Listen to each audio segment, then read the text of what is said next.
গড়িয়ে মৃত্যু উপত্যকা তৈরির পরও থামছে না ইসরায়েল। স্থানীয় সময় বৃহস্পতিবার গাজার বিভিন্ন এলাকায় ভয়াবহ হামলা চালায় নেতানিয়াহু বাহিনী। এতে একই পরিবারের 12 জন সহ প্রাণ হারান অর্ধশতাধিক ফিলিস্তিনি। আশ্রয় শিবিরে অবস্থান করা অবস্থায় নিহত হয় 3 শিশু। জাবালিয়ার ব্যস্ত বাজার এলাকায়ও হামলা করে ইসরায়েলি সেনারা।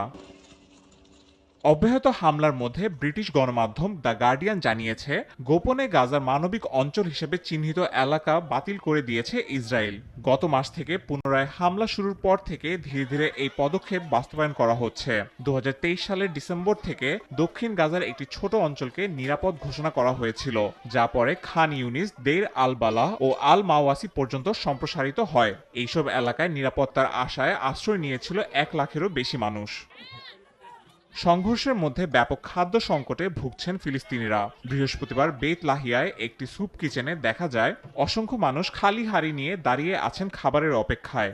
মার্চ থেকে গাজায় সব ধরনের ত্রাণ প্রবেশে ইসরায়েলি নিষেধাজ্ঞার কারণে বন্ধ হয়ে গেছে বেকারি, ফুরিয়েছে বাজারের খাদ্যপণ্য। জরুরি খাবার বিতরণ কার্যক্রমও প্রায় শেষের পথে। এদিকে বৃহস্পতিবার পোল্যান্ডের আউশভিটস কনসেন্ট্রেশন ক্যাম্পে মার্চ অব দ্য লিভিং স্মরণানুষ্ঠানে অংশ নিয়ে গাজা যুদ্ধ ও জিম্মি ইস্যু নিয়ে কথা বলেন পোল্যান্ডের প্রেসিডেন্ট আন্দ্রেস দুদা ও ইসরায়েলের প্রেসিডেন্ট ইজাক হারগোজ। পোল্যান্ডের প্রেসিডেন্ট জানান, গাজায় সংঘাতের অবসান নিয়ে আশাবাদী তিনি। এ সময় গাজায় জিম্মি সংকটকে দ্বিতীয় বিশ্বযুদ্ধের সময় গণহত্যার সঙ্গে তুলনা করেন ইসরায়েলের প্রেসিডেন্ট।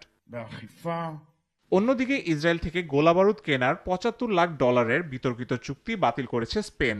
এর আগে বামপন্থী দলগুলোর জোট হুমকি দিয়েছিল যে এই অস্ত্র চুক্তি বহাল থাকলে তারা সরকার থেকে বেরিয়ে যাবে।